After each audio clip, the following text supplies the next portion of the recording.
notre révolution ne peut triompher, ne peut réussir et avoir un sens que si les autres peuples, eux aussi, luttent à se débarrasser des maux que nous combattons.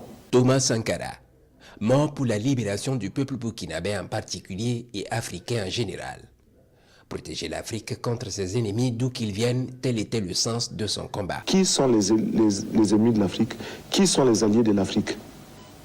Quelle idéologie pour l'Afrique? Il faut la révolution. Et il y aura la révolution en Afrique. Et surtout, il faut qu'il y ait l'unité africaine. Et cette unité africaine se fera par la force, par l'exigence, les exigences des peuples. Thomas Sankara, président du Burkina, proposait une coopération économique africaine contre le poids des monopoles capitalistes et la baisse du coût des matières premières. Il plaidait pour une lutte active concertée contre les attaques armées des impérialistes envers certains pays africains et contre l'apartheid, pour ne citer que cela. Le père de la révolution d'août 83 prônait une vision panafricaniste forte, insistant sur la solidarité entre les peuples africains pour résister à l'impérialisme. À la 39e session de l'Assemblée générale des Nations unies à New York, le 4 octobre 1984, son discours était un appel à la justice, notamment pour l'Afrique. Permettez-moi, vous qui m'écoutez, que je le dise, je ne parle pas seulement au nom du Burkina Faso, tant aimé, mais également au nom de tous ceux qui ont mal quelque part.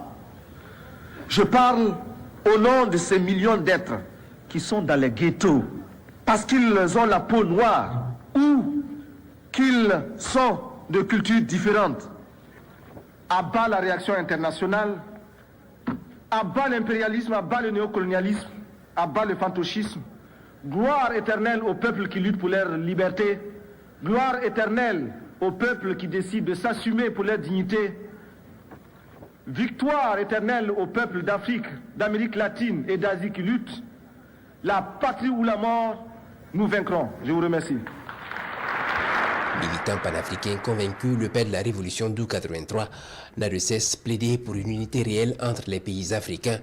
Pour se défaire des chaînes du colonialisme et du néocolonialisme, le capitaine Thomas Sankara aspirait à un véritable front de libération continentale, fait marquant au sommet de l'OUA le 29 juillet 1987 à Addis Abeba, soit quelques mois avant son assassinat. Le capitaine président Thomas Sankara dénonçait fermement la dette africaine, appelant un refus collectif de son paiement par les pays africains. La dette ne peut pas être remboursée. La dette ne peut pas être remboursée parce que, d'abord, si nous ne payons pas, nos bailleurs de fonds ne mourront pas. Soyons-en sûrs. Par contre, si nous payons, c'est nous qui allons mourir. Qui ici ne souhaite pas que la dette soit purement et simplement effacée? Celui qui ne le souhaite pas, il peut sortir, prendre son avion et aller tout de suite à la Banque mondiale, payer. Si le Burkina Faso tout seul refuse de payer la dette, je ne serai pas là à la prochaine conférence. Par contre, avec le soutien de tous, dont j'ai besoin,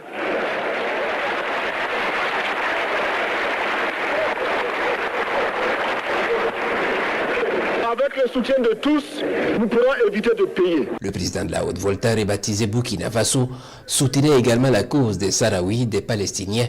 Il cherchait à inscrire sa lutte dans le cadre général du tiers-monde en se rendant à Cuba et au Nicaragua.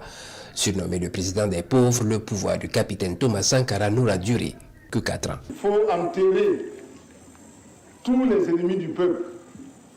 Il faut enterrer tous les défauts qui empêchent le peuple de se libérer, qui empêchent le peuple de construire son bonheur.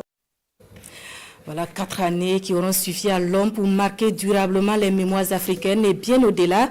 La condition des Noirs, la lutte contre l'impérialisme, la dette de l'Afrique sont entre autres sujets sur lesquels le père de la révolution d'août 83 a marqué les esprits par des discours qui résonnent encore et encore, près de 40 ans après son assassinat. Revivons quelques moments forts avec Abrim Pikenga. Harlem, le 3 octobre 1984.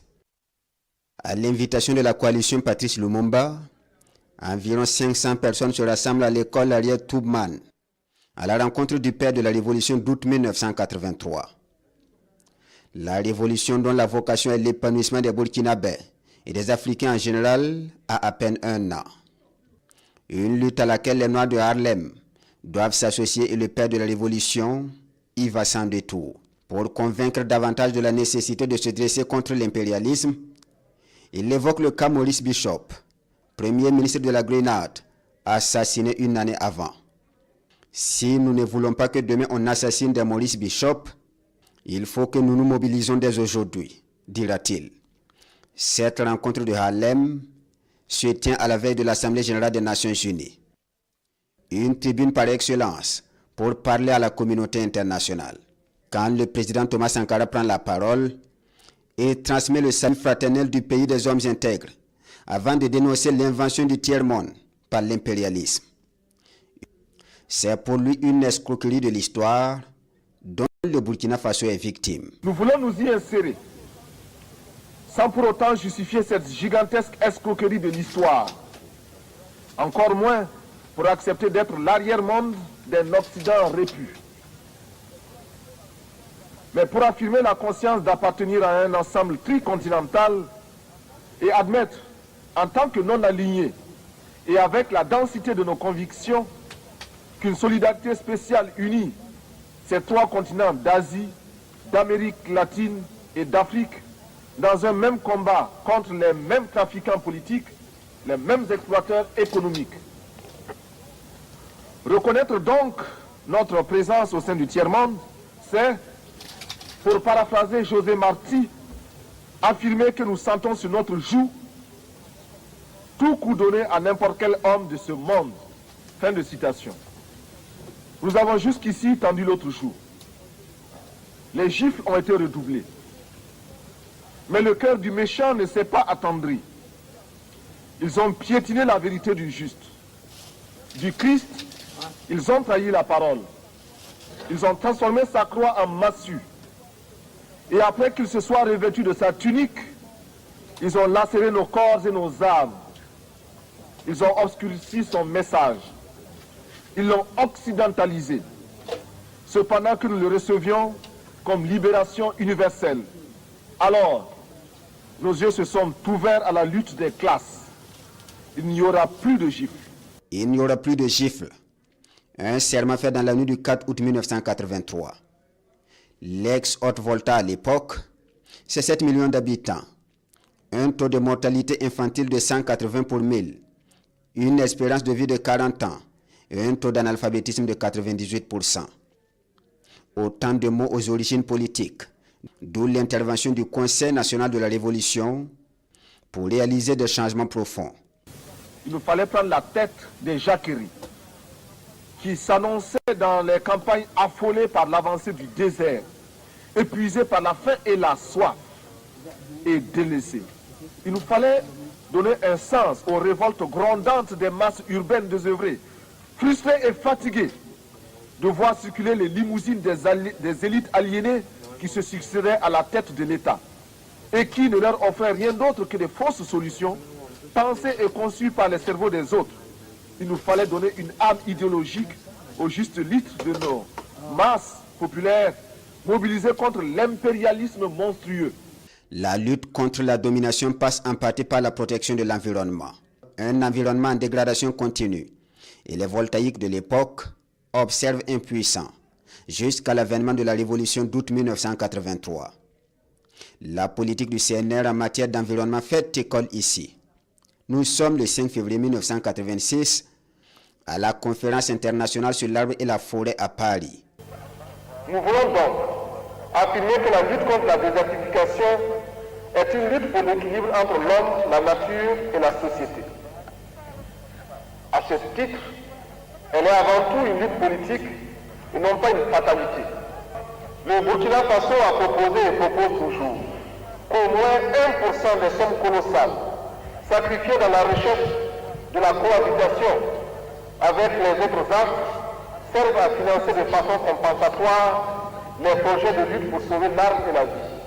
Quoique l'environnement soit indispensable pour une Afrique souveraine, le président Thomas Sankara reconnaît clairement ce n'est pas la seule condition. Une des autres conditions a trait à l'économie. Une économie tiraillée par la question de la dette des pays africains envers ceux occidentaux. La solution du président Thomas Sankara pour l'organisation de l'unité africaine est le non-remboursement. La dette ne peut pas être remboursée parce que, d'abord, si nous ne payons pas, nos bailleurs de fonds ne mourront pas. Soyons-en sûrs. Par contre, si nous payons, c'est nous qui allons mourir. Soyons-en sûrs également. Ceux qui nous ont amenés, ceux qui nous ont conduits à l'endettement, ont joué comme dans un casino. Quand ils gagnaient, il y avait plein de débats. Maintenant qu'ils ont perdu au jeu, ils nous exigent le remboursement. Et l'on parle de crise. Non, Monsieur le Président, ils ont joué, ils ont perdu, c'est la règle du jeu. La vie continue. Cette protestation contre le paiement de la dette est faite à Addis Abeba, lors de la 25e conférence des pays membres de l'Organisation de l'Unité africaine. C'était le 29 juin 1987, soit 3 mois environ, avant son assassinat le 15 octobre de la même année. L'homme que le Burkina Faso et les panafricanistes célèbrent aujourd'hui s'est aussi et surtout illustré par sa politique nationale de développement endogène, une politique économique et culturelle résumée par sa célèbre phrase « Produisons ce que nous consommons et consommons ce que nous produisons ». Amandine Lalsaga pour cette autre facette de l'homme. Pendant la période révolutionnaire d'août 83, le capitaine Thomas Sankara a fait du mot d'ordre « Produisons et consommons local » un véritable credo national. Pour lui, l'indépendance politique ne peut réussir sans une indépendance économique et culturelle. Notre pays produit suffisamment de quoi nous nourrir. Nous pouvons dépasser même notre production. Je salue le mot d'ordre des 2 millions de tonnes de céréales. L'une des grandes décisions est la promotion des mets locaux. Dans un local situé à quelques encablures de l'hôpital Yalgado, les nouvelles autorités ouvrent un restaurant dénommé Yidigri qui propose aux Ouagalais des mets locaux. Cette politique de consommons ce que nous produisons s'étend par la suite aux cérémonies officielles où les nourritures en provenance de l'extérieur sont remplacées par la cuisine faite à base de produits locaux. Tout le monde sait qu'ici au Burkina Faso, notre plat national c'est le thon, c'est la pâte de mou. Maintenant, nous inviterons tous ceux qui s'intéressent à la question à travers des rencontres à participer à la recherche de recettes pour utiliser les céréales, la farine de céréales, sous d'autres formes que le thon, par exemple, sous d'autres formes que le couscous, et comment arriver à le faire passer dans la consommation quotidienne de tous les Burkinabés. Le CNR intensifie la production agricole à travers plusieurs initiatives et veille au respect des prix des denrées alimentaires sur le marché. Les magasins d'État approvisionnent toutes les régions. Autre mesure forte, l'institution du Faso d'Anfani comme code vestimentaire officiel par un décret. Le Kiti numéro AN 4-161 CNR culte du 10 novembre 1986 irrelatif prend effet pour compter du 1er janvier 1987. La mesure n'est pas du goût de tous. Elle est surnommée Sankara arrive. Tout travailleur de la fonction publique doit se vêtir de cette cotonnade tissée par les Burkinabés sous peine d'être sanctionné. Des grincements de dents chez les fonctionnaires, mais du pain béni pour les tisseuses. Sous la Révolution, le tissage devient une profession à part entière, créatrice d'emplois. L'UAP Godé, unité artisanale de production, est créée dans le quartier de Kamsoré de Ouagadougou. On note également la création de l'association des tisseuses du Kadiogo qui regroupe plus de 600 femmes. Toujours sous la Révolution, des théâtres populaires sont construits accompagnés d'une baisse des prix des tickets d'entrée des différents spectacles. Le premier théâtre voit le jour à Ouagadougou, il est baptisé Désiré Bonogo.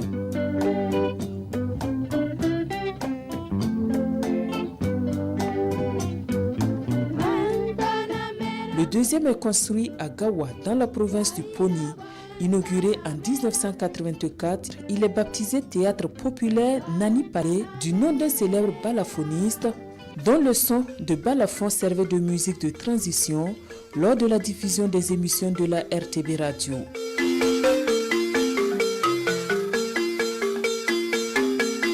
Le troisième théâtre construit sous la Révolution, Le théâtre de l'amitié sera inauguré en 1988 au cours de la Semaine nationale de la culture SNC Koudougou-Réo 1988. Dès les années 1983, l'embryon de la Semaine nationale de la culture se signale à Ouagadougou. En 1984, Gawa, le chef-lieu de la province du Poni, accueille la deuxième semaine.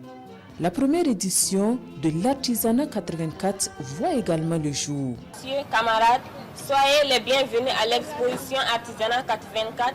C'est une exposition vente de produits artisanaux burkinabés et d'une trentaine de pays africains qui deviendra plus tard le Salon international de l'artisanat de Ouagadougou, Siao. Dans le domaine du 7e art, il y aura un bond qualitatif. La Révolution construit à travers les travaux d'intérêt commun une salle de ciné dans chacune des 25 premières provinces créées. Le Festival panafricain de cinéma de Ouagadougou FESPACO connaît une attention particulière à l'édition de 1985. Les autorités s'impliquent réellement dans l'organisation de la fête du cinéma qui se tenait depuis 1969 et instituent dans un premier temps un grand prix porté par le quotidien de l'information et de conscientisation du peuple Sidoya pour magnifier l'exercice de l'écriture au Burkina Faso. Dans la même veine, une librairie dénommée Librairie du 4 août est ouverte et propose des ouvrages qui traitent de divers sujets. Et j'invite chacun à la production intellectuelle. La conférence nationale des CDR a félicité et elle a raison tous ceux qui ont écrit, qui ont produit quelque chose sur le plan de la littérature, de l'art, dans tous les domaines. C'est ça la production. Ce sont les 4 années d'une intense promotion du consommation local pour réduire la dépendance aux importations, renforcer l'économie nationale et reconstruire la fierté nationale autour du Made in Burkina. Aujourd'hui encore, ce message reste d'actualité. Le mois du consommation local prolonge donc le combat du président Sankara pour la souveraineté économique et la valorisation de l'identité burkinabé. Cet élan de développement endogène va dans un premier temps connaître un coup d'arrêt le 15 octobre 1987. Thomas Sankara et 12 de ses compagnons perdent la vie assassinés. S'ouvre donc un long feuilleton judiciaire à multiples rebondissements pour enfin connaître son dénouement en avril 2022. Retour sur ce feuilleton judiciaire dans ce commentaire de Ahadi Sandamba. Le général Gilbert Diendéré, Blaise Compaoré et Yacine Kafando. Les 3 principaux accusés écopent de la prison à perpétuité sans aucune circonstance atténuante. Mais les 2 derniers sont jugés par contumace. Quant aux commandos qui sont montés à l'assaut du Conseil de l'Entente, Idrissa Sawargo et Nabouassouendi Ouedraogo prennent 20 ans de prison ferme chacun. Leur élément Yamba Élisée Ilbodo, bénéficiant de circonstances atténuantes, est condamné à 11 ans de prison ferme. 10 ans de prison ferme pour Jean-Pierre Palme et Thibaut Ouedraogo. Belem Ligda Albert et Zakalia Démé, eux par clémence du tribunal, prennent chacun 5 ans de prison avec sursis. Au total, ce sont 11 accusés sur les 14 qui sont condamnés. Ce n'est pas tout. Les 3 autres accusés sont acquittés. Il s'agit des 2 médecins militaires signataires des certificats de décès et Boussobé Traoré, celui-là même qui a longtemps été considéré comme la taupe de la garde présidentielle. C'est le verdict livré par le tribunal militaire dans l'assassinat du président Thomas Sankara et 12 de ses compagnons. Nous sommes le 6 avril 2022, date de l'aboutissement d'un long feuilleton judiciaire qui a connu des rebondissements. Un verdict diversement apprécié selon que l'on soit dans l'un ou l'autre camp. Je suis très content, c'est tout. Mais vraiment, ils ont cherché la vérité et puis c'est ça qui m'a fait acquitter. Sinon, si tu n'as pas fait quelque chose, on te dit que tu as fait. Tu parles, ça ne va pas. Mais les avocats aussi ont compris que c'est un coup monté. On a demandé la justice, on a demandé la vérité. Nous pouvons dire que nous avons eu connaissance de beaucoup de choses, des choses qui étaient dites. Ce procès a permis de confirmer et le verdict est tombé. Nous pensons que le juge a fait ce qu'il faut faire.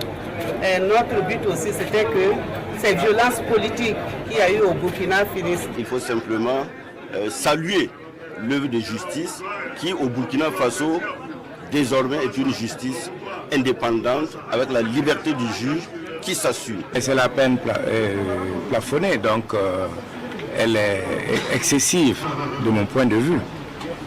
Si vous remarquez, en étant accusé présent, il a pris la même peine que ceux qui étaient absents. Tout est parti de l'annonce faite en 2014 où le président de la transition Michel Kafando déclarait l'ouverture du dossier Thomas Sankara. Mais il a fallu attendre 7 ans, soit le 11 octobre 2021, pour l'ouverture du procès. 11 octobre. Ce jour-là, plusieurs dizaines de personnes se sont rendues au procès et dès 8h30, la salle des banquets de Ouaga 2000 aménagée pour la circonstance était comble. Une grande partie va se démobiliser à la demande du tribunal. Pour commencer, le tribunal fait le constat que Blaise Compaoré et Hyacinthe Kafando sont absents et ne se sont pas non plus fait représenter. Ils seront alors jugés par contumace. Parmi les accusés, 4 sont décédés. L'action est donc éteinte, conformément à la loi. Le procès commence avec 12 accusés présents. 20 000 pages de dossiers composés d'auditions de témoins, d'enregistrements, d'images et vidéos, de rapports d'expertise, ainsi que de lot de documents déclassifiés par la France à étudier pour que jaillisse enfin la vérité. Mais des avocats commis d'office demandent plus de temps pour prendre connaissance des pièces. Une requête accédée par le président du tribunal et l'audience est suspendue pour reprendre le 25 octobre. À la reprise, plus de 110 témoins d'origine diverses, militaires ou gendarmes, amis, collaborateurs et proches conseillers de Thomas Sankara sont programmés pour passer et donner leur version des faits, à charge ou à décharge. Au bout de 6 mois de confrontation et d'intenses débats, avec parfois des rebondissements, ce procès emblématique connaît son épilogue le 6 avril 2022. Cela fait alors d'un long feuilleton qui, plus qu'un événement judiciaire, représente un avenir où la justice prédomine et où la mémoire de ceux qui ont lutté pour un Burkina meilleur est honorée.